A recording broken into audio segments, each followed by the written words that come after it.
ओम शांति। आज 28 अप्रैल 2023। आज के ईश्वरवाणी की मुख्य पंक्तियाँ हैं। मीठे बच्चे, इस कलयुगी दुनिया का सुख कागविष्ठा के समान है। इस कलयुगी दुनिया का सुख कागविष्ठा के समान है। ये दुनिया अब गई की गई, इसलिए इससे लगाव नहीं रखना है, आसक्ति निकाल देनी है।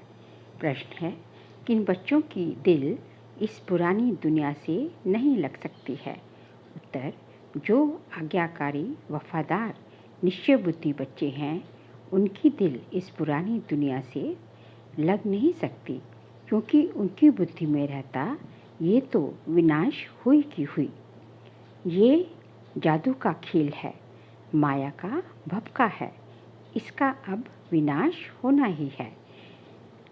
डैम फटेंगे, अर्थक्वेक होगी, सागर धरनी को हप करेगा, ये सब होना ही है।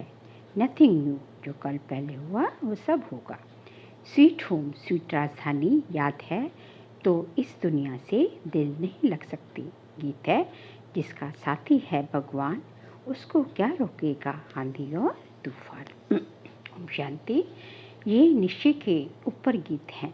जब बाप का बनते हैं व बाप आते हैं तो वह आकर हमारा साथी बनते हैं। बच्चे जानते हैं बाप जब आते हैं तभी विनाश के तूफान होते हैं। बाबा आते हैं पुरानी दुनिया को खलास कर नई दुनिया स्थापन करने। अर्थक्वेक होगी, समुद्र नीचे से धरती को खा जाएगा, बरसात ऊपर से धरती को खा जाएगी, ये सब होना ही है। गीत तो उन्होंने ऐसे ही बैठ बनाए हैं। तुम ब्राह्मण कुलभूषण बच्चे जानते हो बरोबर पुरानी दुनिया का विनाश होना है। बाबा आए ही हैं नई दुनिया की स्थापना करने। ब्राह्मणों को सारे विश्व का मालिक बनाते हैं। पुरानी दुनिया का विनाश कराए फिर सारे विश्व की राजाई बच्चों को वर्षे में देते हैं। तुम जानते हो बाप से नव विश्व के मालिक बनने का वर्षा मिलता है। ये पुरानी विश्व तो कोई काम की नहीं है। मनुष्य समझते हैं अब तो स्वर्ग बनता जा रहा है, परंतु ये सब है माया का भपका। सब चीज मुलम्मे की है, सारा राज्य मुलम्मे का है। रुड़ने के पानी समान है, मृत तृष्णा के समान है। इसमें मनुष्य खुश होते हैं। आगे जब मुसलमानों का राज्य था तो ये एरोप्लेन मोटरें आदि थोड़ी ही थी। ये सब माया का भपका है। कितने प्लान्स बनते हैं, बच्चे जानते हैं ये सब विनाश होने हैं। अर्थक्वेक होगी, ये डैम्स आदि सब पानी ही पानी कर देंगे। मनुष्य समझते हैं इससे सुख मिलेगा, परंतु इन सब से दुख ही मिलता है। ये एरोप्लेन भी दुखदाई बन पड़ेंगे, बॉम्ब्स गिरेंगे, तो बच्चे ये सब बातें भूल जाते हैं। इसलिए पुरानी दुनिया में दिल लग जाती है।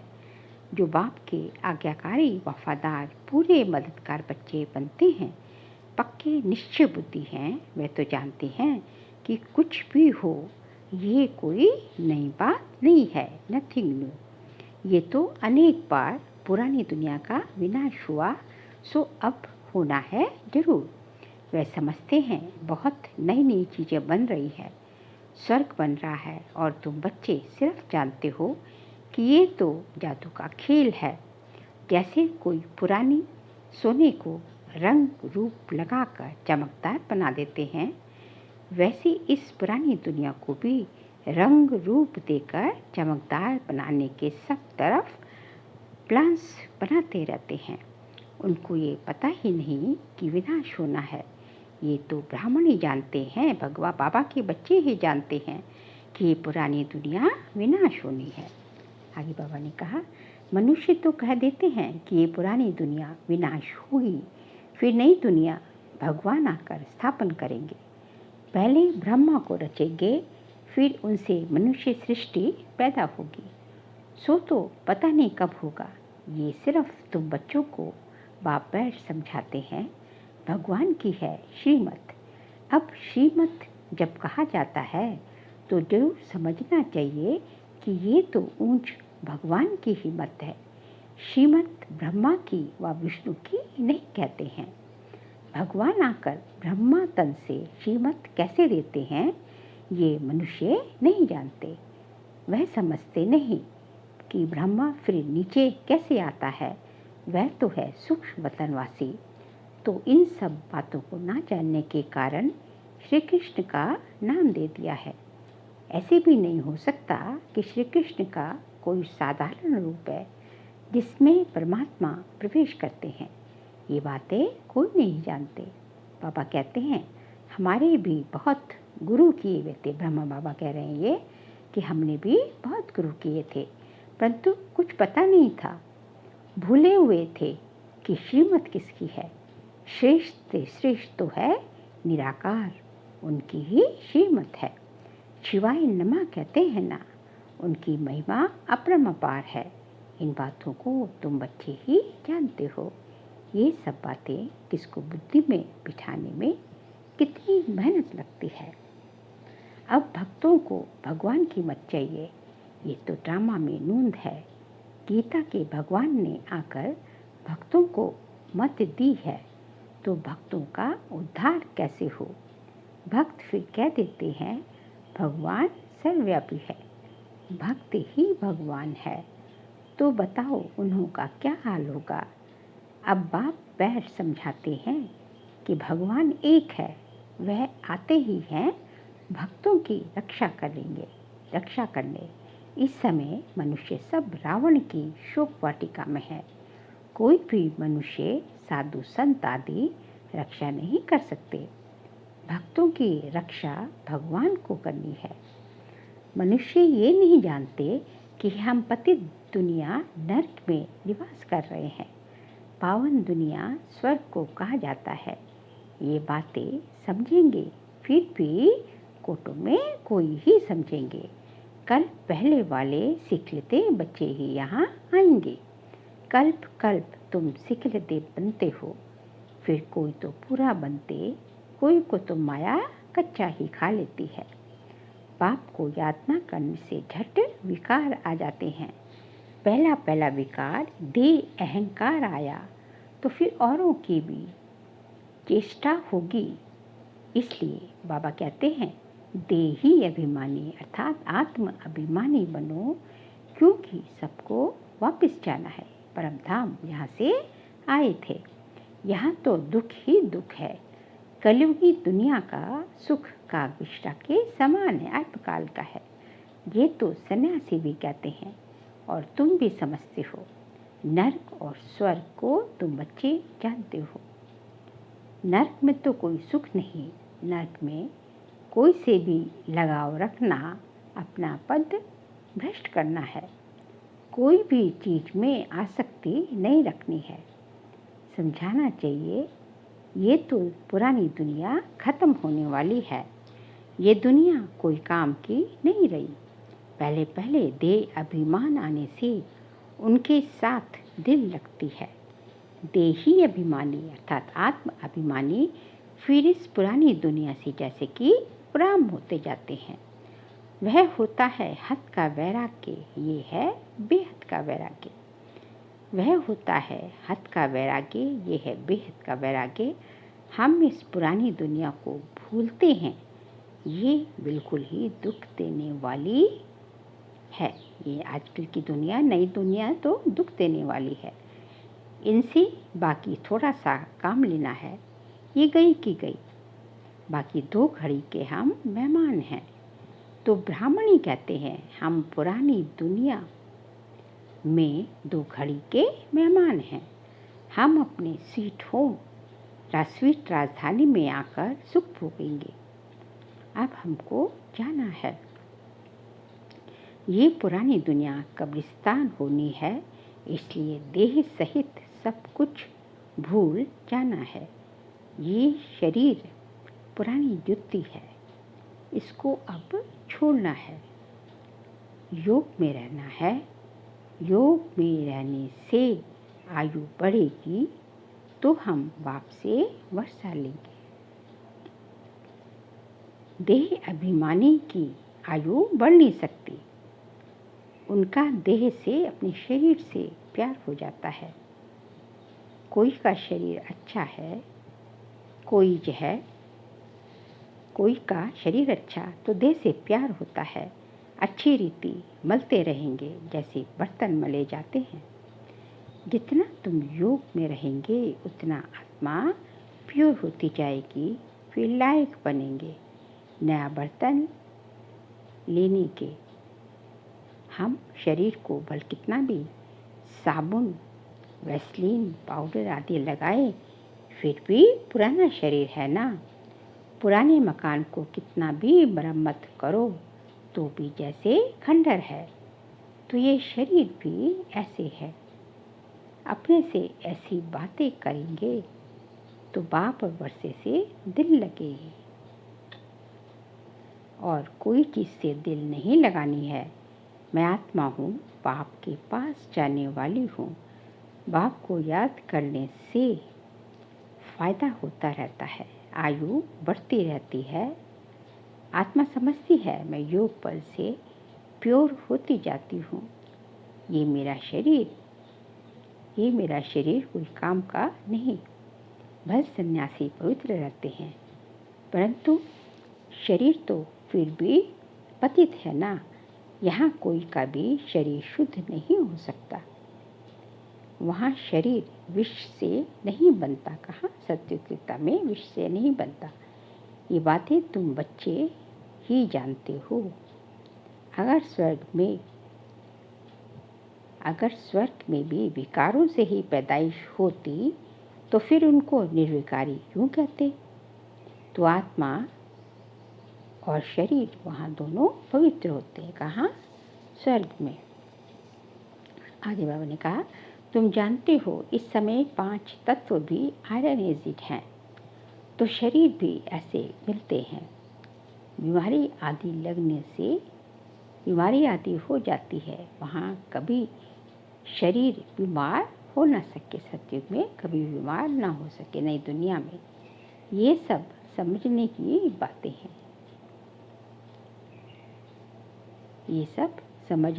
बातें हैं। वहाँ तुम्हारे शरीर भी नए बनते हैं, सतो प्रधान प्रकृति बन जाती है। वहाँ ये दवाइयाँ आदि कुछ नहीं होती। शरीर चमकता रहता है, काया कंचन समान बन जाती है। अभी तो लोहे की है, सलाखें लोहे की हैं। वंडर है ना, काया कैसे बदलती है काया कंचन में। कोई पॉलिश तो नहीं की जाती, काया एकदम कंचन समान हो जाती है। उसको गोल्डन एजिड कहा जाता है। सोने के शरीर तो नहीं होते।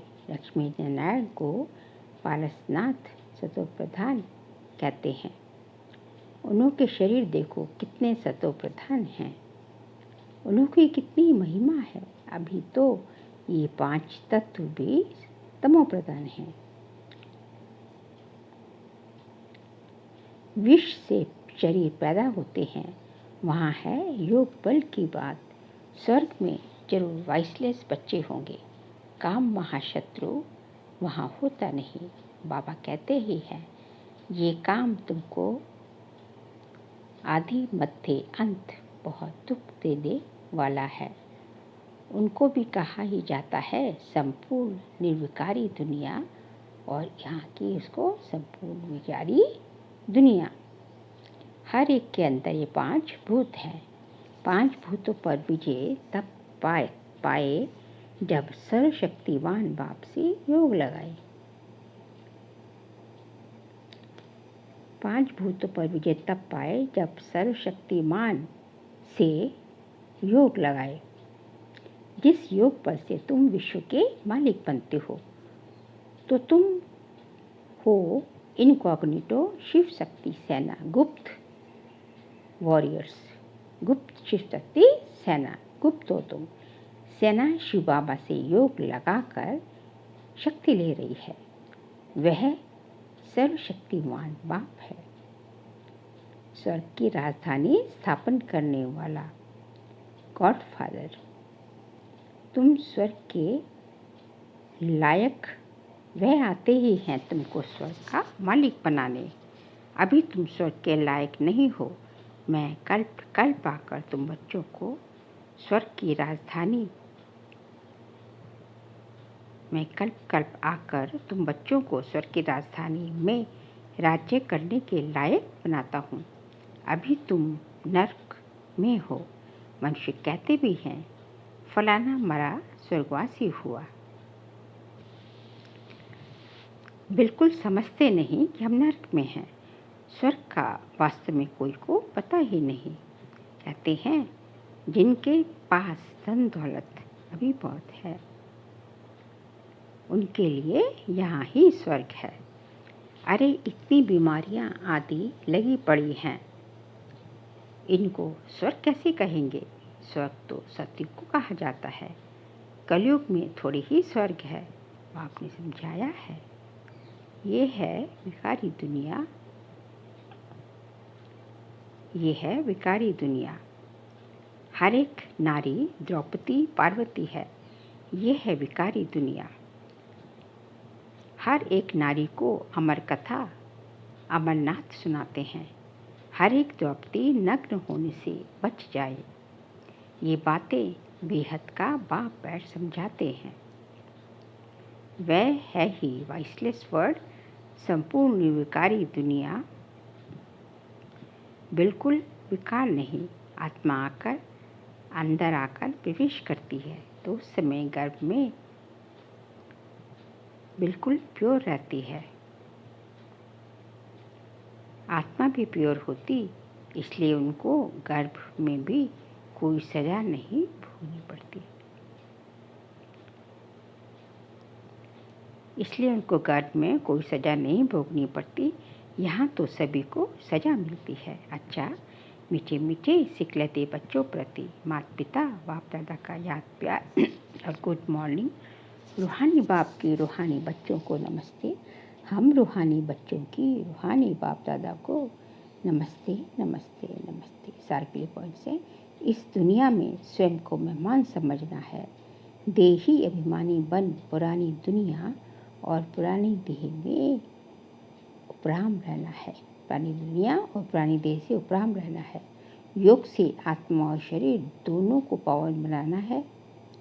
पुराने शरीर तरफ आकर्षण नहीं होना है, इससे लगाव नहीं रखना है। आज का बाबा का वरदान है शांति के अवतार बन विश्व में शांति की किरणें फैलाने वाले शांति देवा भव। शांति के अवतार बन विश्व में शांति की किरणें फैलाने वाले शांति देवा भव। जैसे छोटा सा फायरफ्लाई अर्थात जुगनू दूर से ही अपनी रोशनी का अनुभव कराता है, ऐसे विश्व की आत्माओं व सर्वसंबंध वैसे विश्व की आत्माओं का संबंध संपर्क में आने वाली आत्माओं को महसूस हो कि शांति की किरणें इन विशेष आत्माओं द्वारा मिल रही हैं। उनको ये अनुभव होना चाहिए, बुद्धि द्वारा अनुभव हो करे कि शांति का अवतार शांति देने आ गए हैं। बाबा ये महसूस करें। चारों ओर की अशांत आत्माएं शांति की किरणों के आधार पर शांति कुंड की तरफ खिंची हुई आ जाती हैं। इस शांति की शक्ति का अभी प्रयोग करो। स्लोगन है जिनका स्वयं पर व्यक्तिगत अटेंशन है वह अंतर्मुखी बनकर फिर बाह्य मुक्ता में आते हैं। उनका स्वयं पर व्यक्तिगत अटेंशन है वह अंतर्मुखी बनकर फिर बाह्य मुक्ता में आते हैं। अच्छा, ओम शांति।